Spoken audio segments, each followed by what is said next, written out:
স্বাগত সকল ছাত্রছাত্রীরা, চলে এলাম আজকের এই দ্বিতীয় ভিডিওতে। তোমরা ক্লাসে বলেছিলে এসএ কিউ করে দেওয়ার কথা। তোমাদের কথাতেই টেস্ট পেপারের 48 পেজের এসএ কিউ নিয়ে করছি আজকের এই ভিডিও। তো চলো শুরু করি। বিভাগ খ 2.1 প্রথম প্রশ্ন, সরলা দেবী চৌধুরানীর আত্মজীবনীর নাম কি? উত্তর হলো জীবনের ঝরা পাতা। তোমরা জানো স্বর্ণকুমারী দেবী রবীন্দ্রনাথ ঠাকুরের যিনি দিদি ছিলেন, তার মেয়ে হচ্ছে সরলা দেবী চৌধুরানী। তার আত্মজীবনী গ্রন্থ হলো জীবনের ঝরা পাতা। এটি প্রথম প্রকাশিত হয়েছিল সাপ্তাহিক দেশ পত্রিকায় 1944-45 খ্রিস্টাব্দে। এটা থেকেও কিন্তু একটা এমসিকিউ আসতেই পারে। এটা তোমরা পাবে পাহাড়ি প্রথম অধ্যায় পৃষ্ঠা 15। প্রশ্ন 2, শ্রীরামপুর ত্রয়ী কারা ছিলেন? উত্তর উইলিয়াম কেরি, উইলিয়াম ওয়ার্ড এবং জোশুয়া মার্সম্যান। এটা পাবে তোমরা ছায়ার পাহাড়ি দ্বিতীয় অধ্যায় পৃষ্ঠা 20। নেক্সট কোয়েশ্চেন, উলগুলান বলতে কি বোঝায়? উলগুলান শব্দের অর্থ ভয়ঙ্কর বিশৃঙ্খলা বা প্রবল বিক্ষোভ। 1899 থেকে 1900 খ্রিস্টাব্দে বিরসা মুন্ডার নেতৃত্বে আদিবাসী মুন্ডারা যে শক্তিশালী বিদ্রোহ করেছিল তা উলগুলান নামে পরিচিত। এখান থেকেও কিন্তু প্রশ্ন আসতে পারে। এটা তোমরা পাবে ছায়া পাহাড়ির বই পৃষ্ঠা 49। নেক্সট কোয়েশ্চেন, ভারতের প্রথম শ্রমিক সংগঠন কোনটি? উত্তর হলো বোম্বাই মিল হ্যান্ড অ্যাসোসিয়েশন। তথ্য, বোম্বাইয়ের জ্যোতিবা ফুলে ও তার সহকারী নারায়ণজি মেঘাজি লোক হ্যান্ডে সর্বপ্রথম শ্রমিক সংগঠন গড়ে তোলেন 1890 খ্রিস্টাব্দে। কৃষ্ণেন্দু পালের লেখা বই 149 পৃষ্ঠা পেয়ে যাবে ষষ্ঠ অধ্যায়ের। এবার পরের আইটেমে যাচ্ছি, উপবিভাগ 2.2। এটা হচ্ছে ঠিক বা ভুল নির্ণয় করো। এর প্রথম প্রশ্ন ছিল 1911 সালে মোহনবাগান দল ইংরেজদের হারিয়ে IFA শিল্ড জয় করে। এটা নিশ্চয়ই বুঝতে পারছো। উত্তর হচ্ছে ঠিক। শচীন্দ্রনাথ মণ্ডলের প্রথম অধ্যায় পৃষ্ঠা 2। নেক্সট কোয়েশ্চেন, গোরা উপন্যাসে রবীন্দ্রনাথ ঠাকুর ইউরোপীয় সমাজকে সমর্থন করেছিলেন?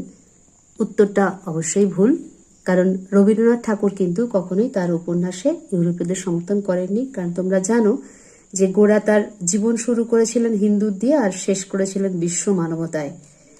কাজেই সেখানে ইউরোপীয়দের সমর্থন তিনি কখনোই করেননি।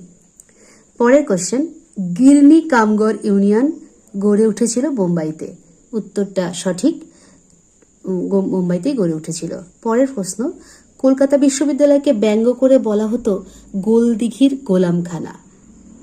ঠিক উত্তর। ব্রিটিশ সরকার তাদের নিজেদের কাজের সহযোগী তৈরি করার উদ্দেশ্যে, অর্থাৎ কেরানি তৈরি করার উদ্দেশ্যে বিশ্ববিদ্যালয় স্থাপন করেছিলেন, এমনটাই কিন্তু মনে করা হতো।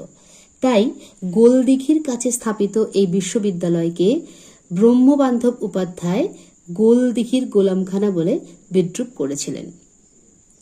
এবারে আসছি উপবিভাগ 2.3 স্তম্ভ মেলানো। দেখো রয়েছে 1 নম্বরে এশিয়াটিক সোসাইটি, উত্তর হবে উইলিয়াম জোন্স। তারপর রয়েছে তেলেঙ্গানা আন্দোলন, উত্তর হবে ইয়ালভ রেড্ডি। তারপর ভাইকম সত্যাগ্রহ, উত্তর হবে শ্রী নারায়ণ গুরু। এরপর রয়েছে একা আন্দোলন, এর উত্তর হবে মাদারি বাসী। এবারে আসছি বিবৃতিতে। দেখো 2.5-এ প্রথম বিবৃতি ছিল 19 শতকের বাংলায় নবজাগরণের ব্যাপ্তি ছিল খুবই সীমিত। দেখো বিবৃতিতে ব্যাখ্যা থাকে, সেই ব্যাখ্যার মধ্যে সব থেকে বেশি যেটা অ্যাপ্রোপ্রিয়েট সেটি হবে। এখানে যেটা সব থেকে বেশি অ্যাপ্রোপ্রিয়েট সেটা হচ্ছে যে কারণ, ব্যাখ্যা 3, কারণ এই নবজাগরণ শুধুমাত্র পাশ্চাত্য শিক্ষায় শিক্ষিত প্রগতিশীল সমাজের মধ্যে সীমিত ছিল। এটা পাবে তোমরা প্রণব চট্টোপাধ্যায়ের দ্বিতীয় অধ্যায় 35 পৃষ্ঠা। নেক্সট বিবৃতি, ভারত সরকার 1929 খ্রিস্টাব্দে মিরাট ষড়যন্ত্র মামলা শুরু করে। এর ব্যাখ্যা যেটা সঠিক হবে সেটা হচ্ছে এর উদ্দেশ্য ছিল দেশব্যাপী সাম্যবাদী কার্যকলাপ দমন করা। উত্তর পাবে সমর মল্লিকের ষষ্ঠ অধ্যায় 90 পৃষ্ঠা। পরের বিবৃতি, ইতিহাসে প্রীতিলতা ওয়াদেদারের নাম স্মরণীয়। এর সঠিক ব্যাখ্যাটি হল চট্টগ্রামের পাহাড়তলির ইউরোপীয় ক্লাব আক্রমণের দায়িত্ব পালনের জন্য। উত্তরটা পাবে তোমরা সমর মল্লিকের সপ্তম অধ্যায়ের 101 পৃষ্ঠা। শেষ যেটা বিবৃতি উত্তর আর কি, অস্পৃশ্যতা দূরীকরণ নিয়ে গান্ধী আম্বেদকর বিতর্ক ছিল। এর যেটা সঠিক ব্যাখ্যা সেটা হচ্ছে ব্যাখ্যা 2। গান্ধীজি মনে করতেন যে আম্বেদকরের আন্দোলনের ফলে জাতিভেদ প্রথা আরও বাড়বে। এটা তোমরা পাবে ছায়া প্রকাশনের যে পাহাড়ি রাইটার, সপ্তম অধ্যায়ের 112 পৃষ্ঠা। শেষ করছি আজকের ভিডিও। আশা করছি তোমাদের ভিডিওটা খুব কাজে লাগবে।